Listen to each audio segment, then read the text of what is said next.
Hi, everybody. My name is Greg Katz, and welcome to Tuesday's edition of WeAreSC.com's Inside the Trojans Huddle, where we tell it like it is.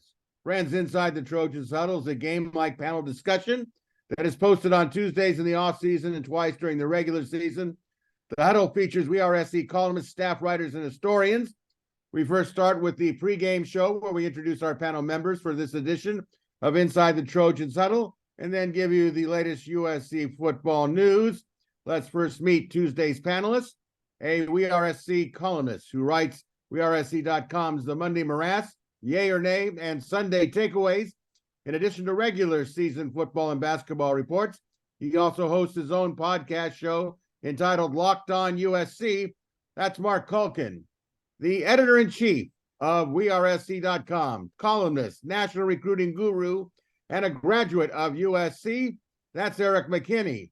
And finally, a weekly WeAreSC columnist who writes Fridays the Obvious and Not So Obvious, IMHO Sunday, and is an active member of the Football Writers Association of America, your moderator and producer of Inside the Trojans Huddle, that's Greg Katz. Before we kick off this Tuesday's edition of Inside the Trojans Huddle, here's a recap of USC football news. This Friday, from the Resorts World Hotel in Las Vegas, Pac-12 will host its annual Football Media Day. Trojans will be represented by head coach Lincoln Riley, quarterback Caleb Williams, and linebacker Mason Cobb. The event, which will be televised by the Pac-12 networks, Trojans segment is expected to air at 9:30 a.m. On the recruiting front, five-star receiver Mike Matthews from Georgia will be announcing his commitment on Wednesday from a list that includes Clemson, Georgia, Tennessee, and USC. Then this Friday morning, four-star Longview, Texas running back Taylor Tatum, the acknowledged number one running back for the class of 2024, will reveal his commitment to either USC or Oklahoma. And then 2 days later, on Sunday, July 23rd, four-star linebacker Kingston Liamu Asa will announce from among USC, Ohio State, and Notre Dame. Last week, USC Trojans All-America quarterback Caleb Williams received an ESPN award. That's an ESPY, named for the College Sports Male Athlete of the Year. Congratulations to the quarterback, the former Heisman Trophy winner of 2022.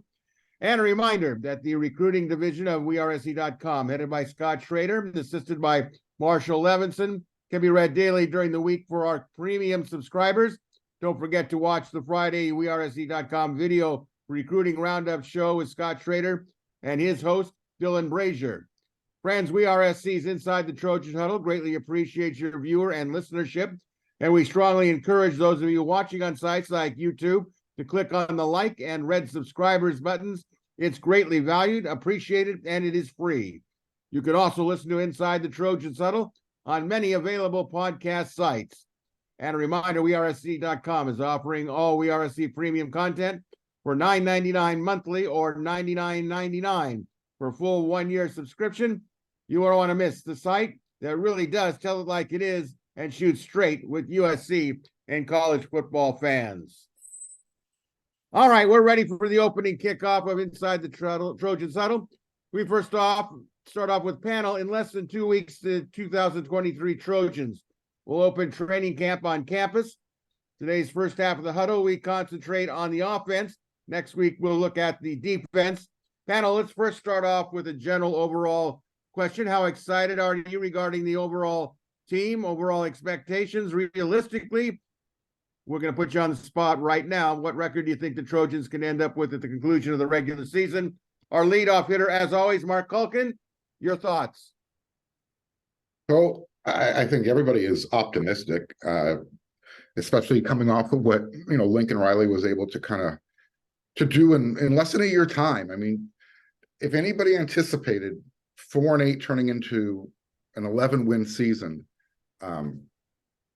please send me your name, address, phone number, social security number, because I want to hang out with you. I want to be a part of your family. Nobody saw that coming, even with a Caleb Williams.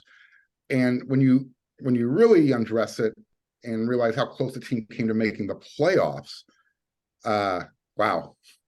Yeah, there's no reason not to be optimistic this season. So the other part of your question was realistically. what should their record, what can their record be? Realistically, it can be undefeated. We know that football is it's a different sport. Even the best USC teams lose to teams they shouldn't lose to, and they beat the teams they should. So I think right now, everybody should be able to anticipate and accept an 11-1 regular season record. All right. Thank you, Mark. Welcome back to WeAreSC.com's editor-in-chief, Eric McKinney. Your thoughts on the overall expectations, realistically? What record do you think this team is going to end up with at the conclusion of the regular season? Years past, you look at this schedule, and I'm talking about years past, maybe the last like 10, 15 years. And I'm just talking about when you thought USC had pretty good teams. So we're not talking about every year in the last 10 or 15 years. But you look at this schedule and you could kind of pencil in 2 losses. I'm with Mark. I think 11-1 here as kind of a guess at this point. And don't ask me to pick the one, because you look at those last, I'd say 5 out of those last 6 games, and you just figure when you talk about the percentages of going undefeated, you have an 80% chance of winning this game or a 60% chance of winning this game. When you start tacking those up together, the 70% chances, the 60% chances, when you're playing some really good teams over the second half of the season, that percentage of an undefeated season gets smaller and smaller and smaller and smaller. So again, the expectation would be you trip up at some point. At some point you come out on the wrong side of a shootout, or you just have an injury that you can't get over, or a officiating decision goes the wrong way, when you have so many of those games back to back to back to back there at the end. So I don't think anybody should go in saying, if this is not an undefeated regular season, it's a failure. I think the expectation to lose 1 here, and again, this is a schedule where the last few years, when it's been a good USC team, I would have pretty easily said that's 2 losses there. I think they've done enough defensively. You have enough offense coming back in this second year where I'm pretty comfortable saying I don't think they get hit twice over those last 6 games. I think they can get through that with just the 1 loss. And I don't think it's a huge surprise. Again, you look at each one of those games individually, they could beat all those teams on that schedule. If it was a 1-game season against all those teams, they could win each time they go out against those teams. And again, it's been a while since we've talked about a USC team kind of in those terms too. Well, I'm extremely excited for this season. Last year, Lincoln Riley's first season, I was highly intrigued by what I was going to see. This season, I'm really fired up about it, and that's a good thing, because I've been unfired up maybe during the Helton years, with the exception here too. But I think that this is really going to be a chance when you look at the regular season record. Now, I wrote in the obvious, not so obvious, last week, my predictions of the first 6 games. I put 6-0. No shock to anybody, of course. Last year, I predicted SC would go 11-1. I lucked out. They did go 11-1. So what am I going to predict this Friday when I give the predictions on ONSO for the last 6 games? Well, you'll have to read it to find out. But I will say this. I agree with Eric. They're going to lose a game, I believe, capable. I agree with Mark. They could go undefeated if you take each game as it is. And, you got to remember, as long as Caleb Williams stays vertical, they can win every game. He's just that good and that exceptional. But I think if they do have a loss, I'm going to go out on the limb.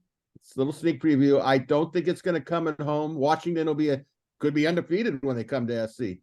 But I think it's going to come either at Notre Dame, but possibly or more likely it could be at Oregon. But either way, I think 11-1, I think we all agree, is certainly within reach and exciting. But how are they going to do it? Here's what we're going to do now. We are going to start off our pre-training camp segment and look at the position groups.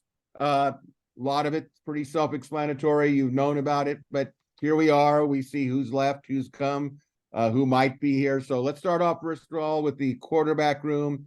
I'm going to ask you to tell me what you see the strength of that position group, weakness, maybe a surprise, and the unknown. So, Mark, strength, weakness, surprise, and unknown. What do you say? So I'm not sure what the surprise would be, other than that means that we've probably lost Caleb Williams and lost Miller Moss for the year. And surprise, something else has to happen. So that would be the surprise. And that would also be your unknown.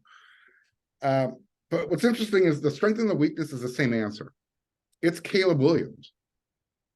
And that's not disrespecting Miller Moss or Malachi Nelson. But we know this team is going to go as far as Caleb Williams can carry this team. Until the defense has proven that they're capable of playing a 12-game season, and they have the depth now. So we'll find out. But just sticking with the quarterback, you need Caleb Williams. He's the strength. He is the difference maker between everything else happening on the field. I mean, again, there's Caleb Williams. There's Miller Moss, who's a great quarterback, but he's still here. So the answer is the same. The strength and the weakness is there. It's one player. He wears number 13. All right, Eric. Strength, weakness, surprises, unknowns. Have at it. I mean, when you talk about USC quarterback, there's just not a lot of direction to go right now. You talk about Caleb Williams, and that's the driver of the whole thing. If you're talking about kind of unknown, I think it's is he better than what he did in 2022? Can you be much better at this level than what he did last year? I mean, I know he'll sit there and say, I got to work on this. I got to get better at this. I got to get better at this. And Lincoln Riley will absolutely be able to coach him. And hey, we're going to work on this. We're going to work on this.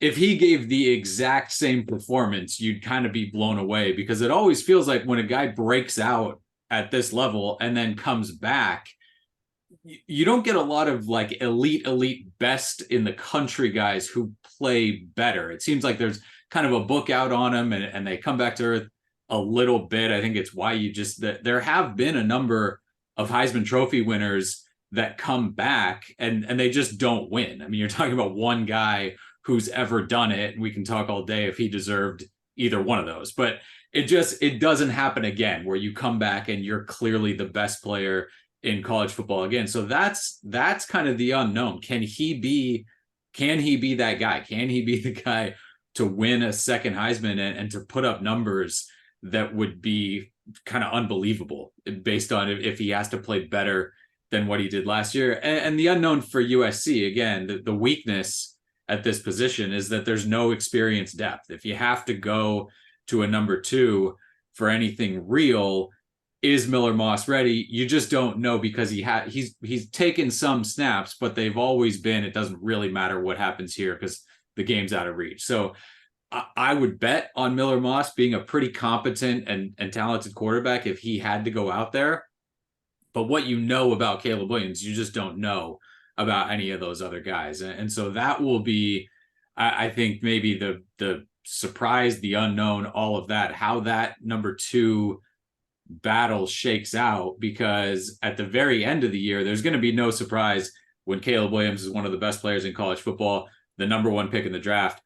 But what the number 2 spot, number 3 spot looks like for USC's quarterback depth chart, that's going to be really interesting when you flip forward and start looking at 2024, which one of those guys behind Caleb Williams set themselves up the best to maybe have that leg up when spring ball starts. And now we've skipped the whole season and now we're in the next season. But yeah, for this year, it's what can Caleb Williams do and how impressive is he? And I'm pretty comfortable setting the bar at maybe something we've never seen before. And we've seen a lot of really good quarterback play at USC.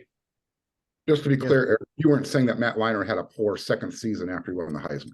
It's not poor. They're the seasons when they come back. Bryce Young did not have a poor season. The guys after they win, it's not poor, but the bar is set so high that a lot of people come in thinking they have to kind of blow out of the water what they did last year. And those expectations are crazy high for that. So again, Matt Leinart did not have a worse season, but when you're comparing it against what he did and what those guys did to win that Heisman Trophy, a lot of times it feels like, okay, yeah, he was good, but we were expecting, more than that. And sometimes those are just unrealistic. It feels like you can set some unrealistic standards for Caleb Williams, and he may go out and get those. All right, I'll make this short and sweet. Obviously, the strength is Caleb Williams. End of story. Weakness to me is the depth, the inexperience of it, not necessarily the talent, but the inexperience of it. We'll see. Surprise to me. Well, it'll be surprising if Caleb doesn't repeat his last season's performance, and it will not surprise me, to be honest, if he surpasses it, because if he can get the Trojans into the playoffs, you'd have to say he's pretty much improved for what he did last time. And honestly, I so badly want to see Caleb win the Heisman again, because I'm really sick of hearing about Archie Griffin being the only two-time winner from Ohio State. I saw Archie Griffin in person for the years that he won it. It was regionalism at its worst. Anthony Davis could have done it. A number of Trojans in that era could have done it that were at least as good as Archie Griffin. He was a great player, not better to win 2 Heisman trophies. I can tell you that. My unknown would be, what if Williams goes down?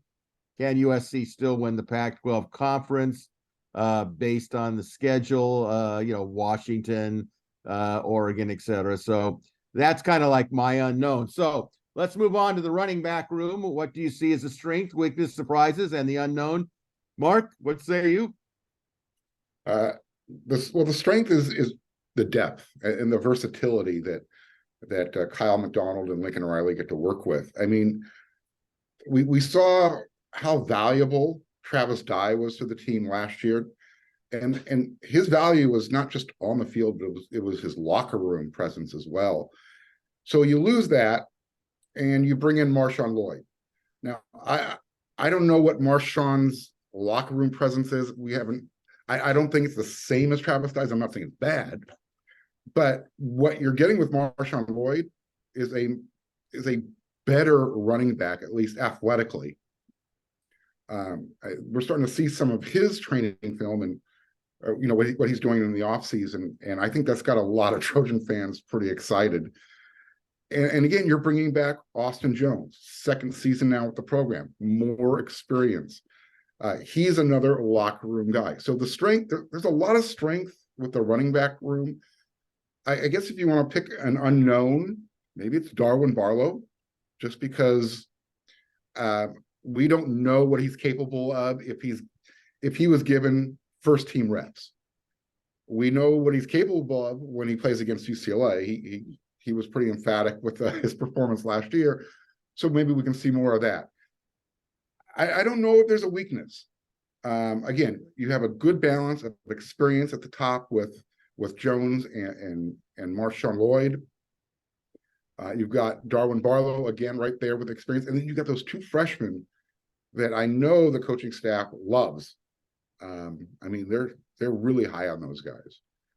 I don't know if there's a weakness. Okay, Eric, how do you survey the running back room at this point in terms of strength, weakness, surprises, and unknown? Well, for weakness, I don't know if this is like an elite group when it comes to like long speed and breakaway speed. And I think Marshawn Lloyd gives you a little bit more there than Travis Dye, and certainly his strength, maybe not his strength just as a player, but what he brings that makes the room better than what it was last year is his ability to make guys miss. The USC running backs, they were fine, but not elite when you look at the numbers in terms of just forcing missed tackles, running through guys, yards after contact, all of that. The offensive line did a fantastic job of kind of moving the line of scrimmage and letting those guys churn yards before contact and kind of get angles and all of that, to where USC's running game was really one of the more potent ones in the country last year. But I think that's what you want to see more of. Can a guy get into a position where that tackle should be made and it goes for another 12 yards, 20 yards, 40 yards, that kind of thing. I think that's maybe a weakness for this group right now. And also, I think the unknown. The surprise for me is going to be Quentin Joyner. I think we saw some flashes in the spring. I think that clock is sort of set and ticking for when does he start making an impact for this team? And it might be this year. And it sounds a little crazy because you look at those top three guys, and that goes to my strength of this group, which is experience. I mean, Austin Jones, Darwin Barlow, I'd be fine if they were 1 and 2. You throw Marshawn Lloyd in there, and now you've got those as your top three. That's a ton of snaps and production and all of that at this level. So the experience there is really solid. The pass catching ability up and down that roster is really, really good.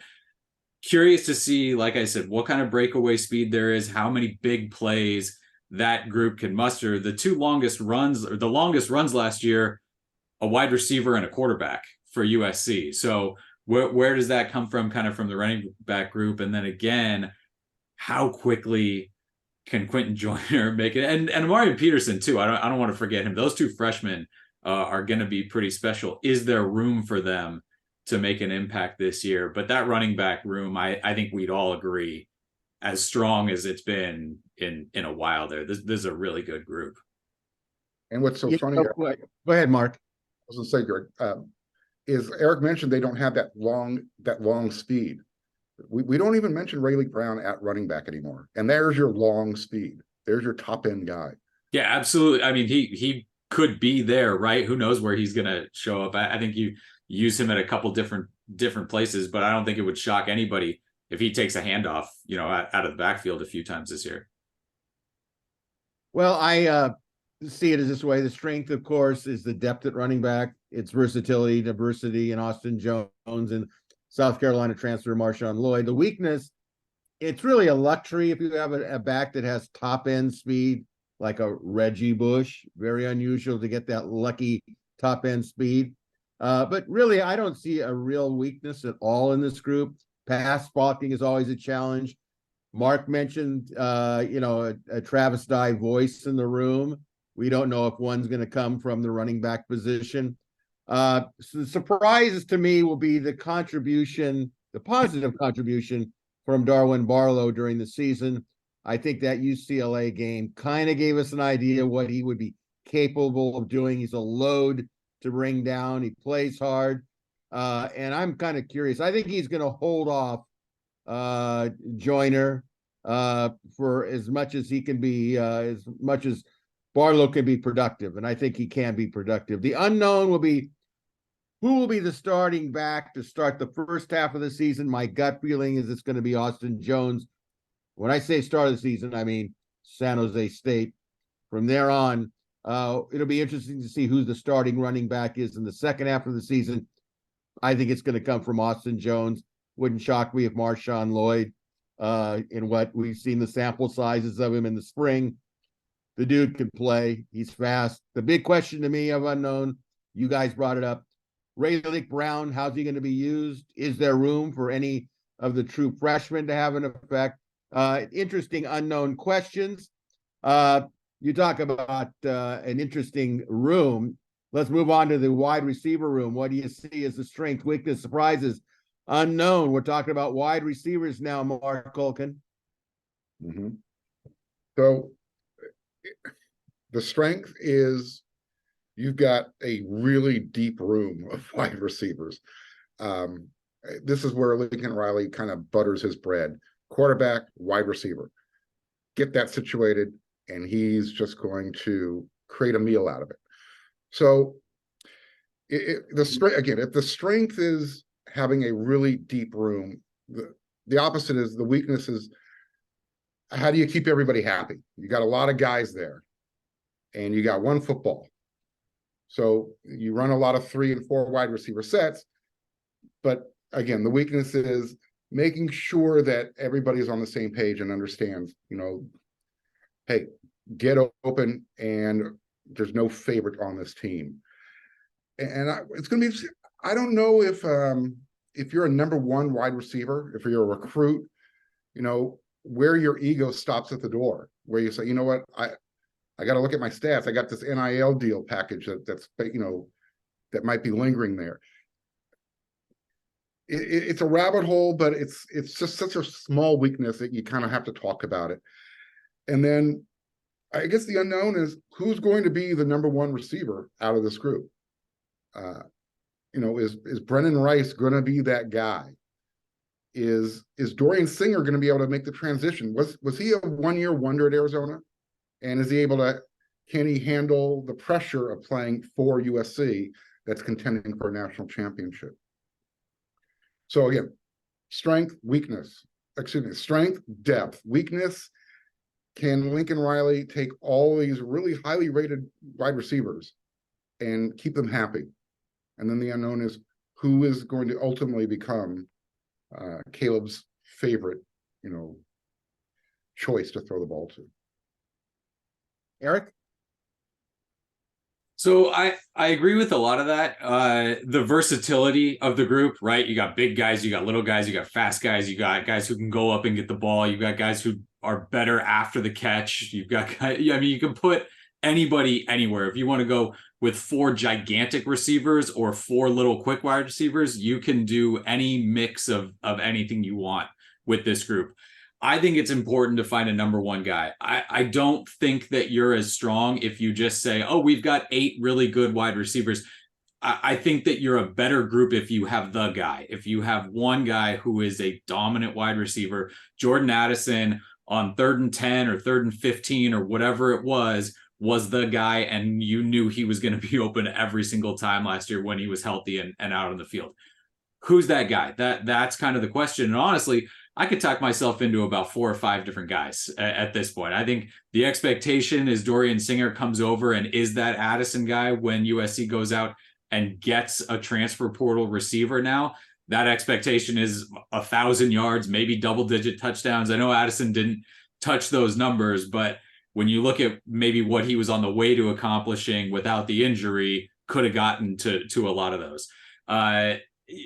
Mario Williams and Taj Washington don't get talked about, I think, enough based on kind of what they did last year and what they could do. Brendan Rice is a guy, again, he left that impression against Tulane in the Cotton Bowl. Can he be that guy going forward? I think there's a ton of talent there. I'm not as concerned about the can you keep everybody happy aspect of it. I understand that's an idea when you have so many guys, but we're talking about a roster, a wide receiver group that lost Terrell Bynum, Gary Bryant Jr., Jordan Addison, CJ Williams, Kyle Ford, John Jackson III in one offseason. All of those guys are gone. And we're talking about, is this a better room this year than last year? That's kind of, I think, where you are when you talk about a USC roster.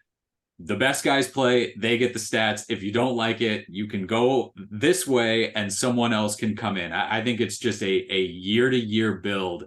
If you prove that you're the best guy this year, you're going to play. So again, you could play 5 guys. Lincoln Riley has said he doesn't want to do that, right? I think when he first came in, he talks a lot about we need 8 wide receivers to run this offense. And I think in a perfect world, there's that many guys contributing. But he's also shown if he's got 2 guys, those 2 guys are going to catch a ton of passes. So that's kind of the interesting thing for me. The surprise, I think, is still you're talking about, a Kyron Hudson, a Michael Jackson III. Those are 2 receivers for me have gotten almost like no coverage, no discussion this offseason. Michael Jackson III did more than Kyron Hudson, but both of them caught passes when they were asked to. They're both kind of developing, getting more physical, stronger. That they have experience in this offense now. I think those are 2 guys to keep mentioning in this group where if things happen and you need someone to fill in, or again, you never know what an offseason does for guys at this age and this kind of development. They could come out start of fall and kind of blow people away. I think those are 2 guys to keep in mind. And then I mean, Greg, if you want to talk about all the freshmen, we can talk about all the freshmen that are out there. But there is no understating how good this group of 4 freshmen, because Deuce Robinson is out here with the wide receivers. Deuce Robinson, Zachariah Branch, Mekhi Lemon, even Jacoby Lane, who again gets a little bit buried, I think, in that discussion of wide receivers because he wasn't Deuce Robinson and he wasn't here in the spring. Those guys are going to play, I think, this year. I don't know how much. Well, I know Zachariah Branch is going to play plenty. But those are, how do they fit in? What can they do? How quickly can they make an impact? Because even if you're super talented, there is that jump. And how do you handle that jump from high school to college? But I mean, we could do an hour show on the wide receivers. There's that much intrigue and that much talent. Well, I will say this. The strength and talent, when you have 4 guys that could come onto the field, Dorian Singer, Mario Williams, Taj Washington, Brendan Rice, you got some major league threats. I think this what's going to be the separation for all these receivers, those I just mentioned and the ones I will mention in a second, is who's going to be trusted to catch the ball. There was times last year when there was some drops that left you shaking your head like, how could he drop that one? I think there's enough deep talent on this team that if you drop a couple too many, you ain't playing. You're going to sit and somebody else who's going to catch the ball. Now, the first 6 games, I think they can pretty much, I'm not going to say they can mail it in. I think that's an insult, but we're going to find out who catches the ball in the Coliseum, who catches the ball at Colorado, just the environmental factor. I don't see any weaknesses in this group. There's just too much depth. There's just too much talent. I think it was brought up the bread and butter of Lincoln Riley as his receivers. I too believe the surprise, in my opinion, could be Michael Jackson III. I've been saying this for a couple of years. I think this guy is a dynamite package. And one thing he does do, he does catch the ball, I would say 95% of the time. And he knows what to do with it if he catches it. Now, the unknown to me is the effect of 2 freshmen. Zach Branch, who I think is going to be brilliant by the time of the season ends. He's going to make some highlight films. But I would not underestimate the impact by the end of the season that Deuce Robinson could have. He is an X factor. If SC is going for the Big Apple, and he's proven during the season at the midpoint, say he goes into Notre Dame, and make some big catches in that game because he's a mismatch. It's a jump ball. Who's going to win that one? Deuce wins it. He could have a major impact, but he's going to have to wait his turn, which he should. Now, waiting your turn is not, I don't think, is a major problem in the tight end room. What do you guys see as the strength, weakness, surprises, and the unknown? Mark, what about this tight end room and the depth, the whole ball of wax here? Do I know what Lake McCree is capable of? What's the next question, Greg? Weakness. Honestly, we don't know what's going on with the tight end until we actually see the tight end become an integral part of the offense. They got a couple, they've been recruiting the position outstanding. I mean, some of the best out there. Use them. I don't know what else to add to this question. Is there any known? Let me ask you this, Mark. Is there any unknown in this position in any shape or form? Is there any unknown? Yeah. The whole group is an unknown. That's my point.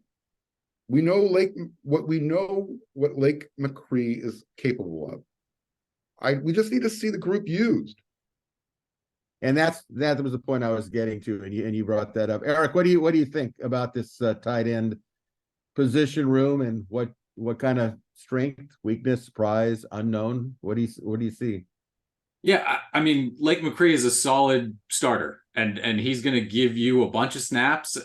I don't know if you can get through the year with one guy if you're going to play him a lot. Now, USC with Lincoln Riley and with that wide receiver room, they can go 5 wide. They can do a lot of different things. They can have some of those big wide receivers line up inside a little bit and chip and help and do some of the stuff that the tight end needs to do. The unknowns for me, the health of Jude Wolfe, which has been sort of the unknown since he's been at USC. When he's been healthy, coaches and players talk about him like he could be a real impact guy.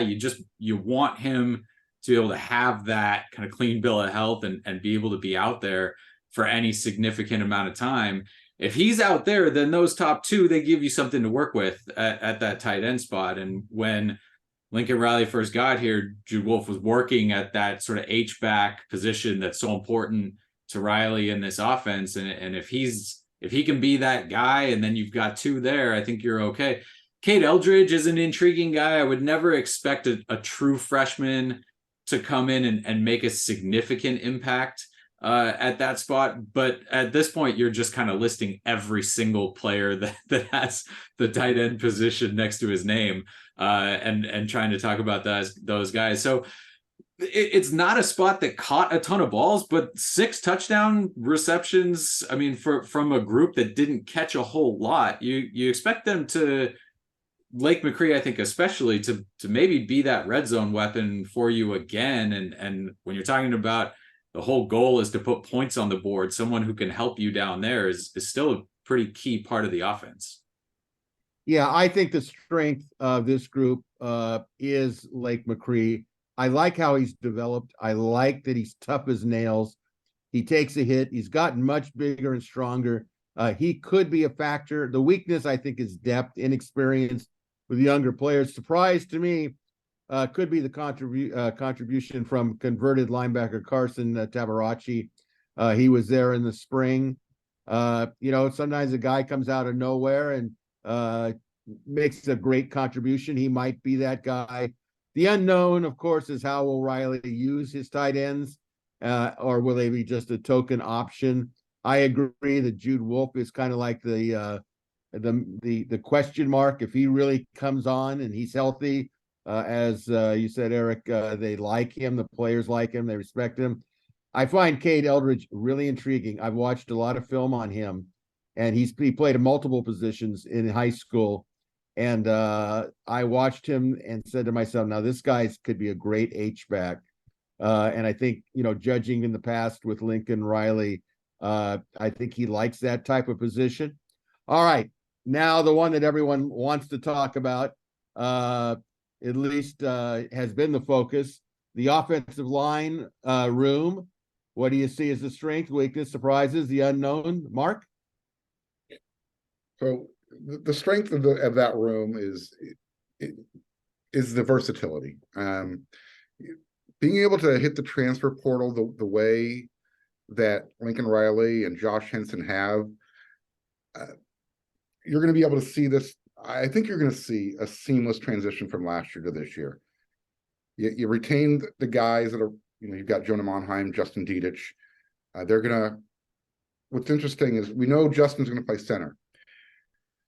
The coaching staff talks so highly of Jonah Monheim and his versatility. Where are you playing him this year? Is he going to be right tackle? Is he going to be your right guard? Is he going to be your left tackle? So, and that leads me to what the weakness of the room is I don't know if they have a lot of depth at the tackle spot. They got a lot of versatility among their pieces. I just don't know if you're comfortable saying, all right, this guy's left tackle, this guy's right tackle 1, this guy's left tackle 2, this guy's right tackle 2. Until that, which is kind of the unknown. They have all the pieces they need. Jared Kingston.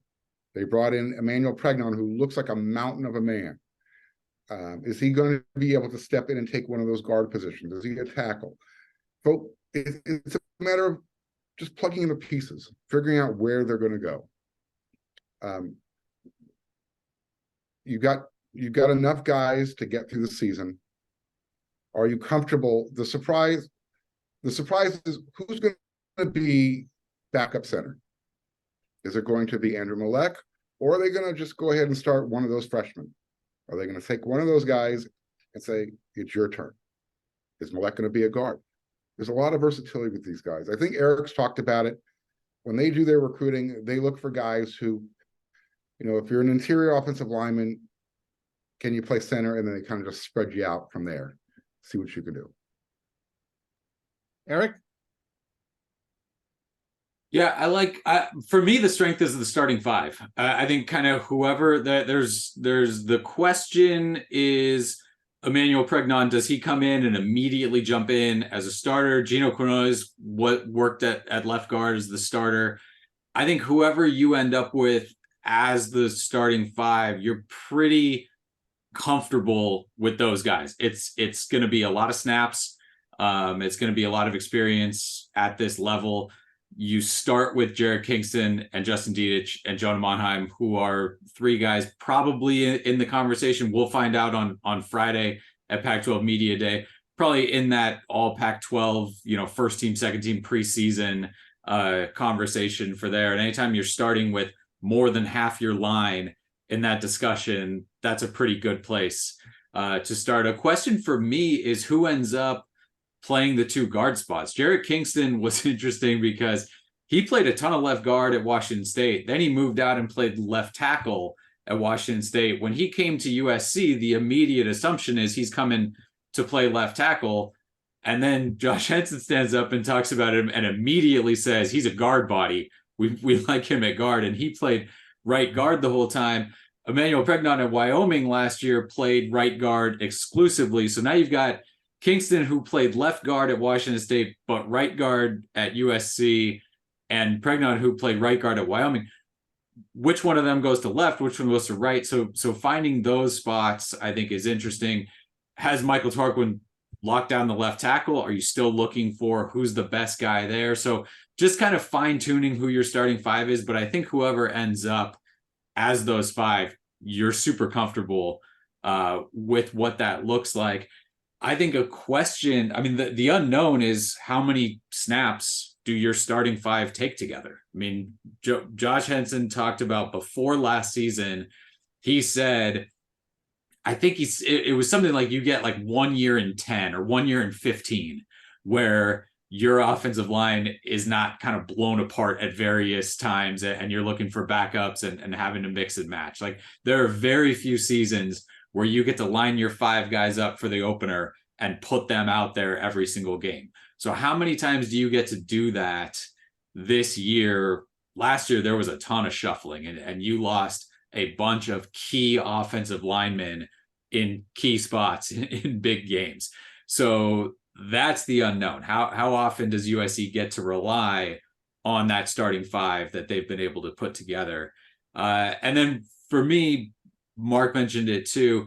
What do those backup tackles look like? Is Mason Murphy ready to, if he's called upon at either left or right tackle, to go in as the number two, or even keep pushing, potentially for a starting spot at either of those places?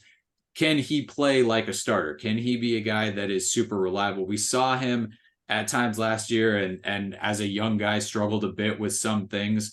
But also has shown enough flashes to think, okay, this might be the year where he gets to take a big step forward and become a big time contributor. So outside of those starting five, whoever they end up being, do you have a really good 6, 7, 8 at a few different spots that you can rely on? I think there's some bodies, but that's kind of the question. How good are those guys? Because you're not going to be able to play 5 offensive linemen for the season for all of your important snaps.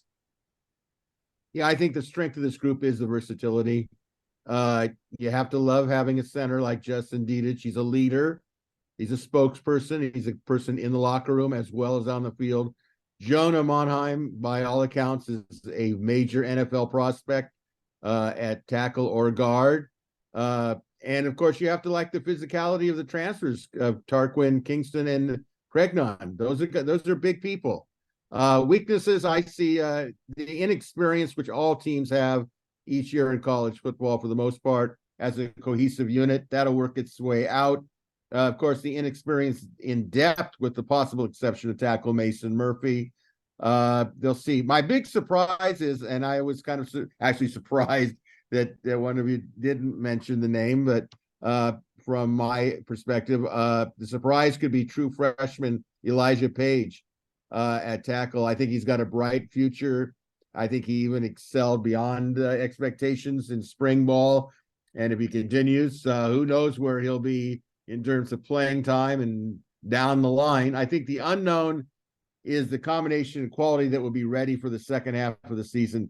What is that offensive line going to look like health-wise, physicality when they go into the meat grinder second half of the schedule? I think we need to keep an eye at the development of the unknown of Gino Quinones at guard, and probably the level of play expected from transfer Emmanuel Pregnon, who's coming from Wyoming. This is going to be a step up for him. But as Mark mentioned, and John Robinson used to say this all the time about his linemen, offensive linemen, a mountain of a man. All right, staying and completing this segment, you look at special teams, you look at from an offensive standpoint, the special teams offensive room, place kicker, return team, punt return. What do you see as the strengths, weaknesses, any surprises? Mark, as you look at this special team, maybe from an offensive perspective, how do you see it? I don't know how much has changed. They brought over, Eddie Zaplicki from Arizona State. So hopefully we see some improvement there as far as consistency. People forget that the kids, the young man's name slips my mind that they brought in from Australia last year. Late addition. I don't know if he was quite ready to handle the situation, but he's back. So USC's got 2 punters on scholarship. Dennis Lynch is going to be the place kicker until he's replaced. And then the return team is really, I think, where everybody's just focused on. We saw everybody just remembers the Cotton Bowl, and they just want to see 2 guys back there that they can count on, know when to catch the ball and how to use their blockers. That's all. Okay. USC scored enough touchdowns that they shouldn't have to rely on special teams to be a huge factor. We know it's a part of the game, but man, if this team has to rely on a field goal to win a game, or in the last 5 minutes of a game just to recover a kick properly, the team's got bigger issues. Eric, you agree? What do you think about the strengths, weaknesses, any surprises, unknowns? Yeah, so you go out and get the first team all Pac-12 punter, right? Eddie Czaplicki comes over from Arizona State. That should be a strength. I mean, pretty quickly, that should be a strength. The question is Dennis Lynch better? He was fine, and Lincoln Riley's right. He made some big kicks for them. But when you go back and look and kind of rewatch games and the flow, he missed some that really sort of turned momentum and should have been kind of USC being able to stockpile points and push leads and get out ahead and that sort of stuff. So does he take a step forward and solidify that spot is a question. And then, the return game. Can USC be elite in the return game? There's enough guys. There's enough guys there. Zach Branch is kind of the question as the punt returner. Can he get it all down, right? I talked about the jump between high school and college. I don't care how physically talented you are. That's a challenge. That's a challenge to be able to do that and to take on as much as maybe Zach Branch could be expected to take on, contributing a wide receiver and potentially as the punt returner too. He's a special kid, but that's still kind of a jump. So what can he do if he is indeed the punt returner? And Raleek Brown had a couple true freshman sort of issues late in important games, one at UCLA and then a decision in the Cotton Bowl too as a kick returner. But again, that talent is there. And he should be able to, if you kind of give him a chance and put him back there, he's a guy that can go for you. So again, what does that look like, and can that become a strength for USC? Because it wasn't, those jump out, right? The Cotton Bowl kick returns jump out in a huge way, lasting impact, end of the season. Special teams overall last year got kind of crushed by fans, I know, and a lot of the talk was there isn't a special teams coordinator. They coach special teams, they work on special teams. I think it was outside of those 2 big mistakes in that combo. I think it was fine. It was good enough to keep you competitive and win games. I don't think USC needs the best special teams groups in all of college football, but there is enough. Now you're talking about when Lincoln Riley talks about sort of that gap between ceiling to floor, it's closing, and now you have those depth guys that can help more on special teams. So it should be better. If it's not getting better, then you've really got to relook at what are we doing on special teams, because it can't hurt you.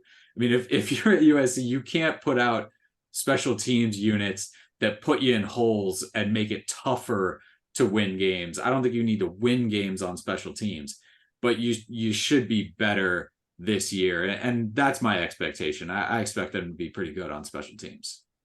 All right, well, I see the strength as you have two veterans in terms of place kicker and punter. The punter, of course, from Arizona State, first team all Pac-12, so he's experienced.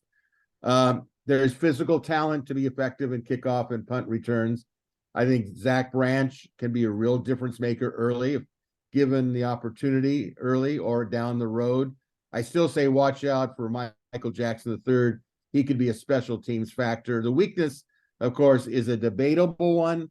The uncertainty of the effectiveness of special teams without a full-time special teams coach. I don't know if it's a necessity, but it's certainly going to be looked upon if things are not specialized and are not effective. I think a surprise could be just how effective ASU transfer Eddie Kapliki is in a game. We know that Lincoln Riley doesn't punt a great deal, but when you're going for the gusto, a playoff position in a national championship playoff situation, everything matters.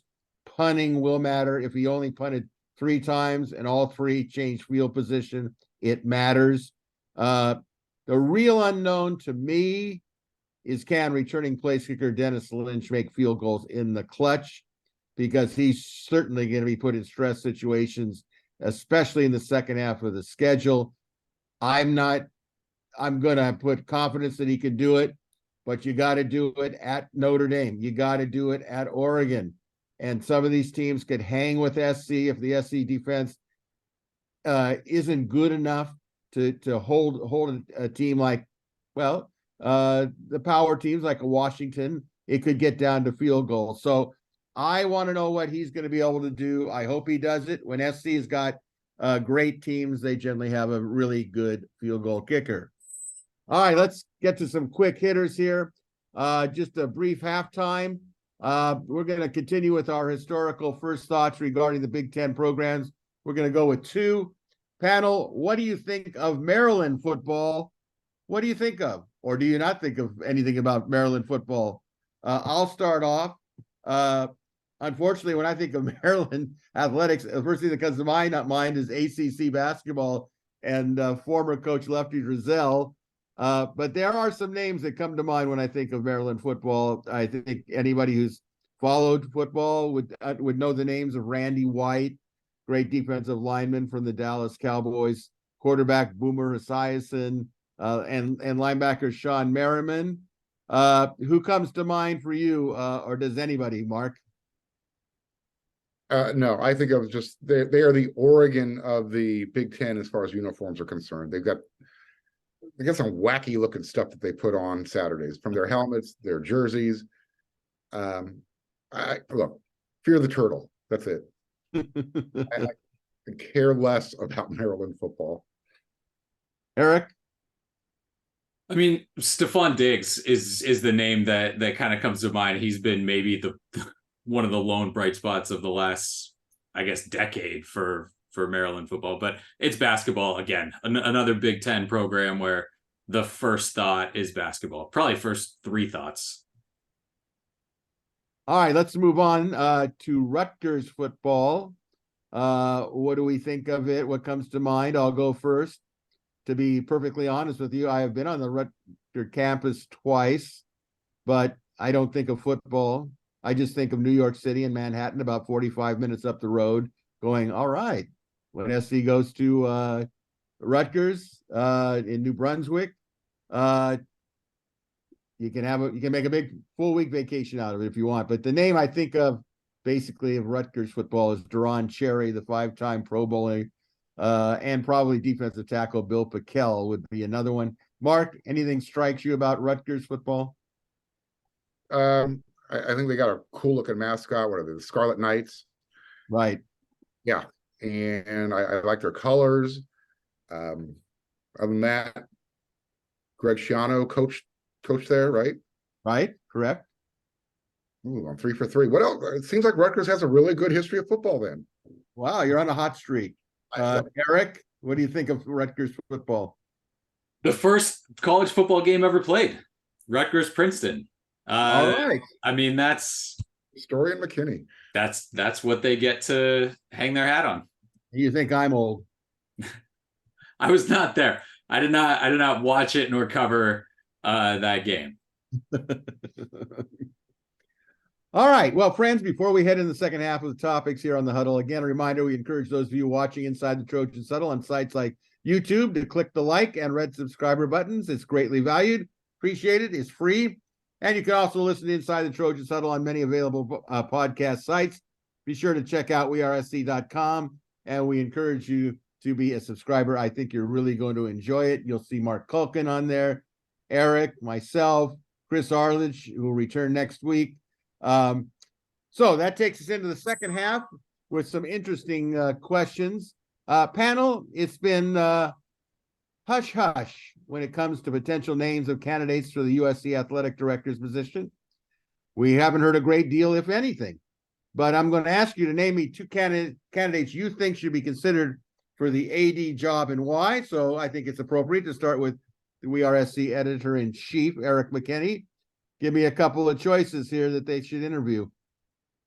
I really like the 2 Washington ADs, Jennifer Cohen at Washington and Pat Chun at Washington State. I think those were 2 names that jumped out immediately. I would have to assume that anyone affiliated with Pac-12 schools would be interested in hearing about going to either the SEC or the Big Ten.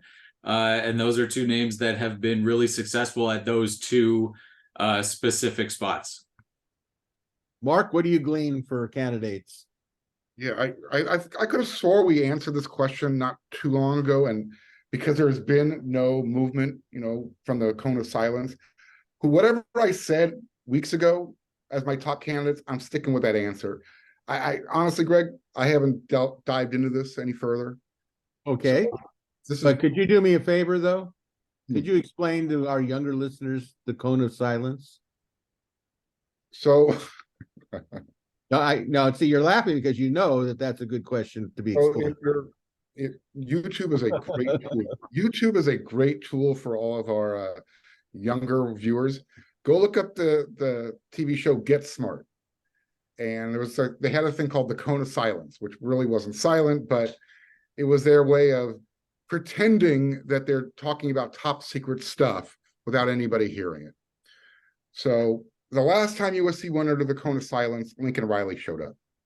I'm going to let them stick with that strategy, and maybe we get another Mike Bone or a Gene Smith, something of that caliber. Okay, I'm going to throw my. Okay, I'm going to throw my 2 cents in here. I hope they interview Patrick Chung from Washington State. I also kind of agree with Eric. From the woman from Washington is a real candidate. But I wrote about a dark horse potential candidate who I don't actually think has a realistic chance of getting the job. But I'm intrigued by Dave Baker, former CEO of the Pro Football Hall of Fame. His son Sam was a multi-year All-America tackle under Pete Carroll during the glory years, as we like to refer to it as. Baker is a real personable guy. He ran a arena football team. He was the commissioner of the Arena Football League. He was a great basketball player at UC Irvine. And if you've been around Dave, he's I hate to use this term again, I'm beating a dead horse, mountain of a man at about 6'9", tipping the scales at about 300 pounds, give or take. But, he, because of his NFL background, and he knows finances. He's dealt with that. I think that at least he could be interviewed, because I think he's a candidate that would represent USC well. But that's just my opinion. Take it or leave it. All right. Greg, here's my question for you, because you feel like you got to die on this hill with Dave Baker. I read what you wrote. I saw the feedback that you were getting, and while it shouldn't be an issue, how long do you anticipate him keeping that job? I mean, you need to have somebody in place that you don't want to replace in 3 years. Why do you feel he has to be replaced in 3 years? I guess that's the question I have. Because I know how people look. I'm not saying Dave is there, but when you get up in age, you are asked to do a lot. The AD job at USC is not an easy job. And if you want to take a look at what's going on in the real world, you need somebody who has the stamina to do a job that probably requires 15 hours or more per day. So you're saying age is a factor for you? I really do. Okay. I don't agree with you at all. And I hope that you don't get any older than you are. But from my standpoint, I hope I don't either. But the fact of the matter is, we have to face reality. Well, look, you've got, whether you like him or not, you have people. Wait. You've got a president of the United States, like him or not, Look, and you have a guy that's going to contest him. Now, wait a minute, who's probably 77 years old. Do I think it's the perfect thing? No. But are they capable of doing the job? That's for voters to decide. All I'm saying with Dave Baker, to be honest with you, is give the guy a chance. How long did Mike Bone last? It wasn't because of his age. But here's the point. If you can do the job, what difference does it make? Has he been an athletic director before? What's that? Has he been an athletic director before? No, and that's part of USC's problem, Greg. They hire guys who have never been in a position before. Honestly, it doesn't matter. Mark, I want somebody. I'm saying just interview the guy and see how you feel. Why? What's the courtesy interview going to do if he doesn't? If we're doing calling it a courtesy interview, I'm not calling it a courtesy interview. It is. You just said let's at least give him the interview. He's never been an athletic director before. He's off the list. As much as I like the guy, he's off the list. You know the guy? I've met him on a few occasions. On a few occasions, okay. He's been a commissioner of this league and that league. He's never been an athletic director. USC tends to get in trouble when they hire guys for that position who have never held that position before. History's on my side on this one, Greg. You know, Mark, I don't agree with you. Okay, well, Lynn Swan, Pat Hayden. Okay, there's two. Did you like Jess Hill? Mike Garrett, you want to keep going? You like Jess Hill? I wasn't. Greg, did you like Richard Perry? Stop it.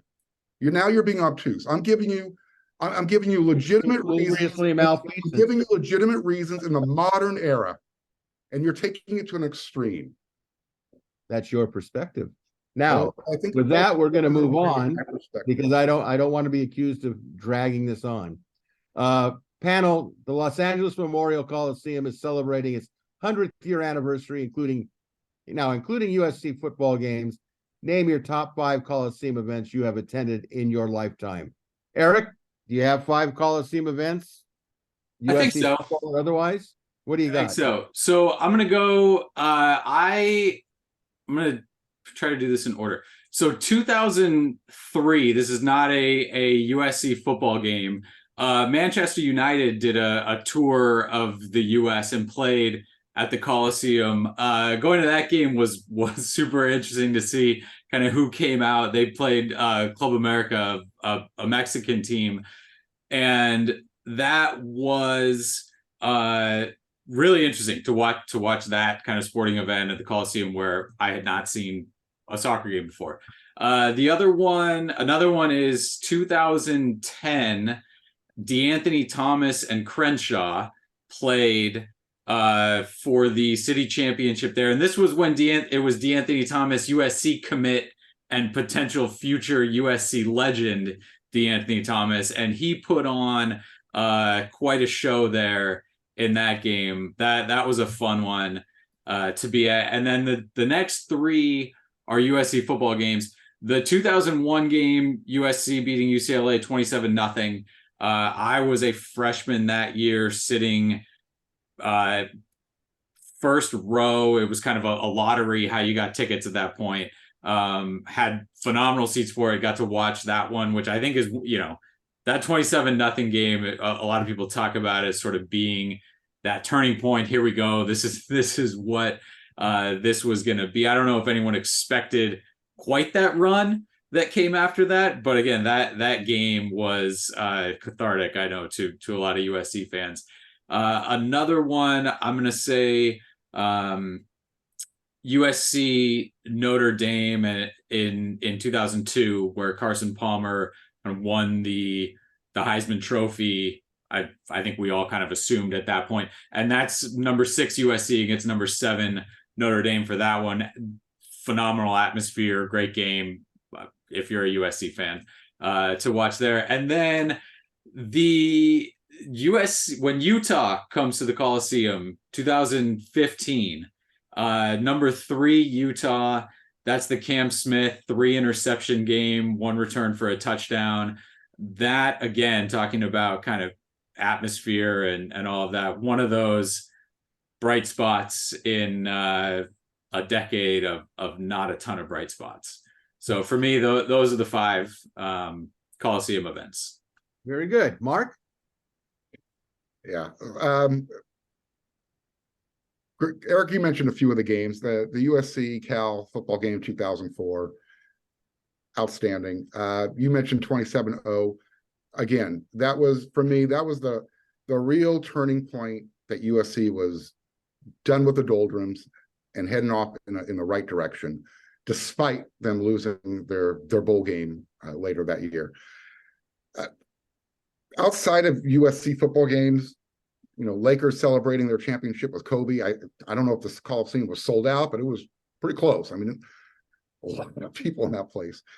And then for some reason, there's a concert that I went to that I vaguely remember. I know I was there, but it was just the most unique lineup. The Rolling Stones, but the opening band was in Living Color. And I don't know if many people knew who In Living Color were at the time. I kind of did, but it blew me away that the Rolling Stones had this band opening for them. So yeah, Coliseum has seen her fair share of fun events. Well, I will tell you that I had a hard time deducing some of them to fit into top 5. I don't even know if I agree with my own top 5, but I can tell you that there was some seminal moments for me. My first baseball game, 1959 in the Coliseum, was Roy Campanella night. Dodgers versus Yankees. Memory I have was Yankees had a pitcher named Ryan Duran who had thick goggles when he pitched, and he was a fireballer, and he used to have a red hanky in the back of his pants, and he would take it out, and he would always be wiping his glasses like he couldn't see where he was going. And what I remember in this game was that Mickey Mantle did not play because he had a knee injury, but Ryan Duran was pitching to Carl Furillo, one of the great Brooklyn Dodgers that came over, and Ryan Duran planted a fastball right into the ribs of Carl Furillo, and he went down. Turned out he broke his ribs with the fastball. That same year, I remember a young lefty named Sandy Koufax. I was there down the right field line with my dad and my Uncle Eddie when Koufax struck out 18 Giants in 1959. And he was on fire. This was the Sandy Koufax that would evolve as a pitcher in the 60s. I would have to say the 1967 USC win over UCLA in the battle for number 1, and Simpson's 64-yard run, which was a classic of all time. 74 USC comeback over Notre Dame. I've never seen the Coliseum that loud for a half. You just had to be there. I agree with Mark on this one, as sadly as I have to agree with him. The heart-stopping USC victory over Cal in 2004 and that defensive stand, and just an incredible game, especially when you look back and you really appreciate who Cal had on that team. Aaron Rodgers and Marshawn Lynch, and they were really a great team. That I think that one aged me a little bit. And just very briefly, honorable mention, there was a lot of high school championship games in those days in the Coliseum. And I will leave with this one. I think one of the most sentimental games that I went to, I don't know, I know, Mark, I think you're a big baseball fan, and Eric is too. I was able to go to the Dodgers Boston Red Sox exhibition game not all that long ago that set, I think, the attendance record for a baseball game. I think it was 115,000, and they redid the Coliseum like it was in '59. And you know, when you're like 9 years old, looking at that left field screen about 250 feet away, and then when you're adult, you know, in your older age, and you're looking at it, you go, "Oh my God!" It seemed like the end of the infield was touching the left field screen. That was a great memory, and it was amazing how many people I saw that really got a kick out of it. All right, let's move on here. Panel, let's list 3 Coliseum things that are no longer part of the Coliseum itself or the environment that maybe you miss. Eric, anything that you'd like to bring back out of the nostalgia trunk? I mean, you're gonna have more of this than I will. Just the look for me. I think that, I mean, we can go again another hour show about the tower and all of that, and I understand the push to shrink capacity and all of the reasons for that, and to put more expensive seats in, and all the decisions that go into that. The look of the Coliseum right now, I miss kind of the big bowl and what it used to look like, and the amount of people it filled. I mean, the fact that you're never going to get a 97,000, 95,000 attendance anymore, and the noise that could generate kind of at the height of the Carroll years. It's you know, that's something that I'll miss that you just can't get back. Mark? So they need to bring back the tailgating experience that made the Coliseum a really fun place to be near every Saturday. It's pretty much gone, and they need to figure it out. I mean, from what I understand, the South Lawn has now been taken away. It's gone. No more tailgating. And Lawn? Really? that's what I'm hearing. Oh. So last year, or the last few years, it was reduced to half of the South Lawn. Now it's completely taken away. So I don't know what type of environment, atmosphere USC is trying to build on game days. You don't feel it when you're walking around the Coliseum. And if you're forcing everybody to go to campus, you know, that's great, but you can only put so many people on campus. There's only so many spaces available. As far as inside with the game, as far as I'm concerned, they need to put the band back where they belong, over near the student section. Absolutely. Yeah. And just from my own personal point of view, find a spot for the Thundering Herd. Create a rooting section that has some passion, that can generate standing room only, where, you know, you look around the country and you see other stadiums, and I'm not saying the Coliseum can't be like that, but there was something special about having that little corner of the end zone that surrounded the tunnel, that when the team came out, they knew they were the home team. I don't know if you really have that feeling right now. Yeah, I totally agree with you. I thought that the Thundering Herd set the tone for excitement when the team came out. I think you're absolutely correct. As strange as this may sound, I kind of miss the running track and Traveler being able to run around it like the old days. I think for spectators, I think it's better there is no track, so to speak, because you can be close to the field. The Raiders changed it.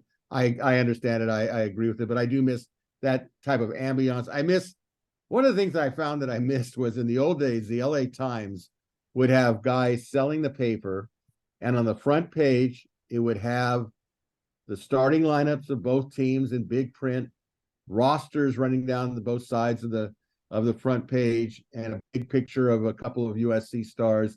They did it for baseball as well. It was kind of an added touch. A lot of people bought those papers. They wouldn't buy a program in those days. The USC program is called the Pigskin Review, which I thought was a pretty good publication at the time. But I really have to, I'm going to end this segment with this. I totally agree with Mark on this. What they have done from when I was attending USC games from the 60s, make fun of my age if you want, call me the old fart, I don't care. But the feeling of being on a campus for a game, having everybody there, I think I understand the campus itself for a home game, but it's not the same. Remember, Exposition was and remains a park, P-A-R-K. And they're slowly changing the park to not be a park, but kind of a giant facility. And I have friends kind of like Mark who really enjoy the tailgating. I mean, the charging for tailgating was a joke, in my opinion. They should have never done that. How about having better football teams at the time to recoup money? But the whole ambiance of you, I mean, this is an unfair comparison, Mark. You probably would agree with me on this one. You go to some of the other schools that are on campus that have stadiums, there is that feeling of camaraderie, closeness, tailgating, and just kind of eliminating it. So there's like a little section of people. And I think I really miss that. I think it's a shame. I really, really do. All right, let's go and cap this section up. Yeah, Mark. It's sad. I was just saying, it's sad that UCLA has better tailgating than USC. I can't argue against that. They you don't see them taking away spots, but then it's the Rose Bowl. But that shouldn't be an excuse. SC controls the Coliseum and what goes around it. And they, like Eric said, we could make this whole segment on this, but let's get rolling here because I want to get some important questions from the viewers here. This is from SC, the one in the OC panel. Your thoughts on the odds of the following players ending up signing with the Trojans? He wants to know, what do we think about running back Taylor Tatum, linebacker Kingston Vialamu Asa, safety Peyton Woodward, defensive lineman Aiden Breland, defensive lineman Edric Houston. Let's start off there. Just jump right in, guys. Eric, let's just, for the sake of fairness here, you follow recruiting. That's kind of your bread and butter too. What odds are you giving SC on these players of having them sign? Where do you see them going, or do you? The only one that I think is maybe USC friendly right now is Kingston, the linebacker from Bosco. I think if USC ends up with two of those guys, it's pretty good. I don't think it's out of the realm of possibility at the end of this, if USC has the kind of season that they want to maybe end up with 3 or 4, and that includes all 3 of the local guys on that list. So in terms of do they commit to USC or do they sign with USC? I think those are 2 different questions to answer. I think the 2 out-of-state guys on that list are going to be tough, but I also know that Taylor Tatum has been a want for USC coaches. That includes Riley and Kyle McDonald for a long time, and I'm just not going to bet against those 2 when they want to go get a running back. They've gone after some big time guys. They've really prioritized Taylor Tatum in this class. So again, I'll bet on the closer school to him, Oklahoma at this point, but I think USC's in the mix. And again, if you end up with 2 of those 5 guys, I think that's a pretty good haul. Mark, how do you read this? Yeah, I was going to ask Eric, with Taylor Tatum, the fact that USC has essentially gone all in with him at running back. I mean, you even have the local kid, Nate Frazier, saying, I know USC wants Taylor Tatum. I mean, those are his own words. What kind of impact did that have when it's time for Taylor to pick up the microphone and say, USC or Oklahoma? You would have to imagine that, hey, USC went all in, Tackett Curtis at linebacker. They didn't explore any other options. They're taking a similar approach with Taylor Tatum. I would hope that would weigh heavily on Tatum's mind. Yeah, if I'm smart money says Kingston is probably the best bet. And then if USC can have the season that we all hopefully have, that we hope they all have, Aiden Breland comes along at the end there because he wants to see. He's just in wait and see mode. So those are the three guys that I think they have the best chance for. All right, I'll wrap this question up. I think Tatum will go to Oklahoma only because I think, in his words, it's very much like Longview, Texas to him. It's close to home. And my opinion is that if a tie goes to the runner, my heart is hoping that he'll go to SC. I'm hopefully pleasantly surprised, but I think he's going to be Oklahoma. Asa, I'm not quite sure of. He's pretty close to the vest. I mean, people try to gauge whether his 7-on-7 gloves show Ohio State or he's wearing a shirt USC. I think there's a lot of pressure on this kid. And again, I do want to just point this out. These are just commitments. And I think Mark and Eric are absolutely right. If SC has a fantastic year, the only thing that counts is the letter of intent in early December if they're going to sign. And like an Aiden Breland could, and I have no problem if a guy wants to wait. Why shouldn't he? If he's not sure, I think Woodward can be flipped. Houston keeps, I don't want, it sounds negative, dragging it out. But, obviously he's still undecided. So maybe they have a shot at him. Question 2 from the Trojans from the Valley. Who do you think our defensive MVP for the season will be?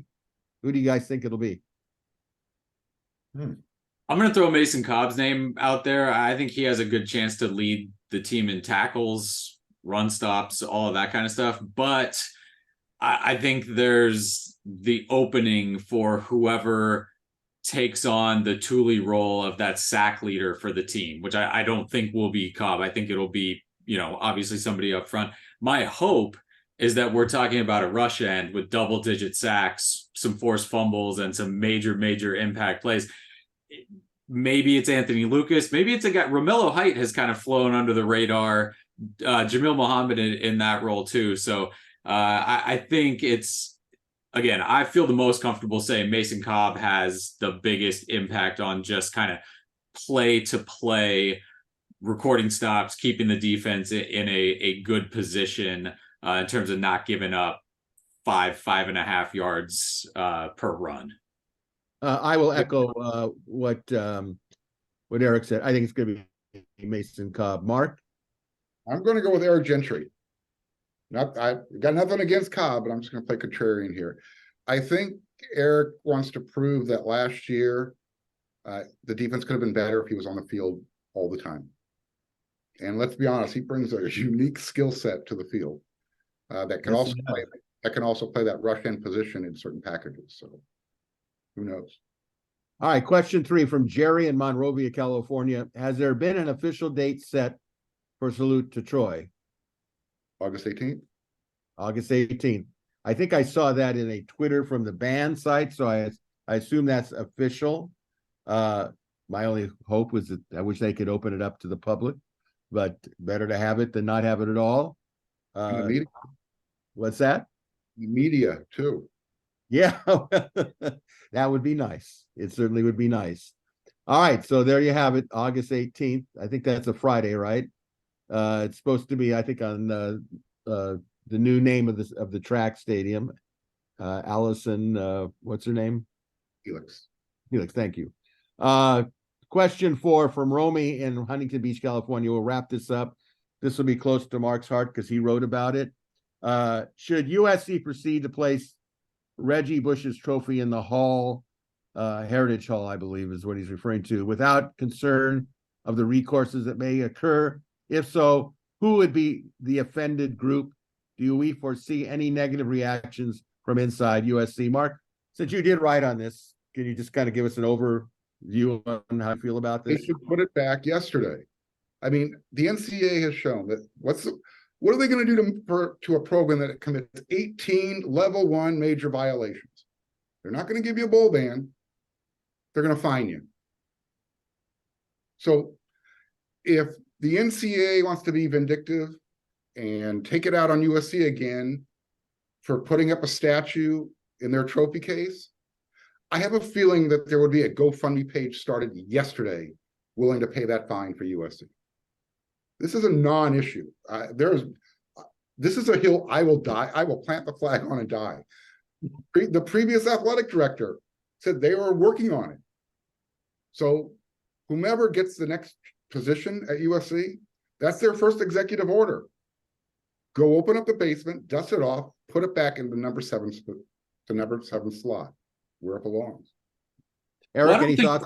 I don't think the NCAA would really have anything to do. I mean, it's the Heisman Trust. It's not like the NCAA gives out the Heisman Trophy. So it would only be the only reason USC would not do it, I suppose. Again, this is not coming from them, but I would suppose is to not offend the Heisman Trust when you have a guy that you want to win the award again and you want to win a bunch more down the road. Again, that's the only way I can see it, is that officially the Heisman Trust has erased giving out that award, and they technically, by their point of view, haven't given the award out. So you would be, again, the offense would be putting an award up that we're all supposed to pretend doesn't exist. But again, the disassociation penalty by the NCAA is done. So you can plaster Reggie Bush stuff up wherever you want if you're USC without any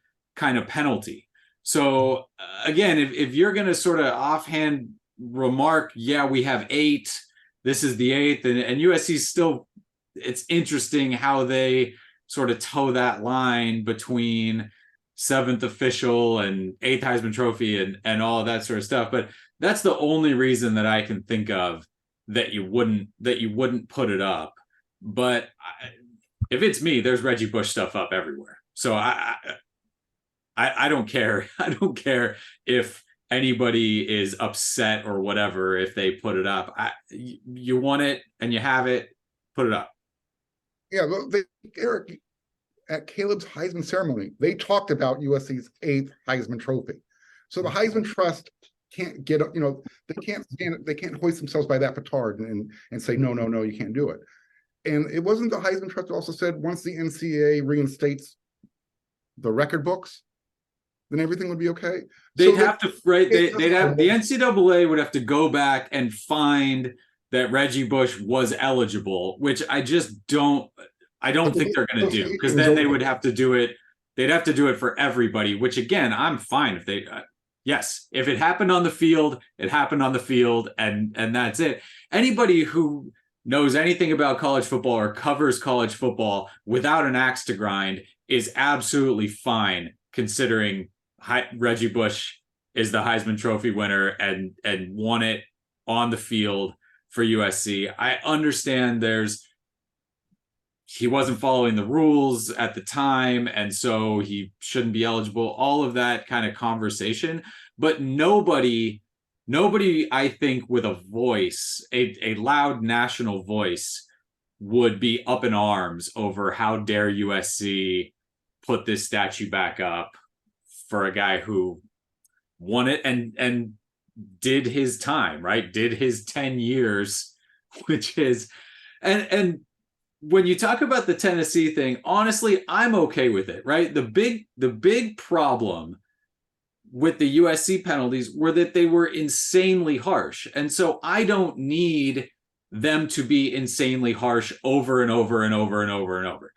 If you go back in time, you want them to fix USC's, but I'm fine if going forward, you're not handing out the same punishment over and over and over, because then it's lunacy, right? If every single program is getting hammered beyond all reason, that's not a place where we want to be, I think. So again, it doesn't change the fact that the punishment against USC was insane and clearly pointed at USC. But you can't compare Tennessee and USC. But for what Tennessee did, the coach is gone. The 6-year show, like it's all on the coach who did that. And that's fine. I don't need the current Tennessee players to get punished for something that is kind of legal now and that they, you know, weren't involved in. So again, I'm not going to compare those two things because there's just no comparison to the USC penalty. It's not even worth trying to say, well, you did this, so you should do that. Even the 28 scholarships over 5 years doesn't mean anything because you got the transfer portal. It kind of balances it out. 80 guys on scholarship on a roster is fine, especially when half of those guys came through the transfer portal on experience. They're not going to have any George Katribes on Tennessee.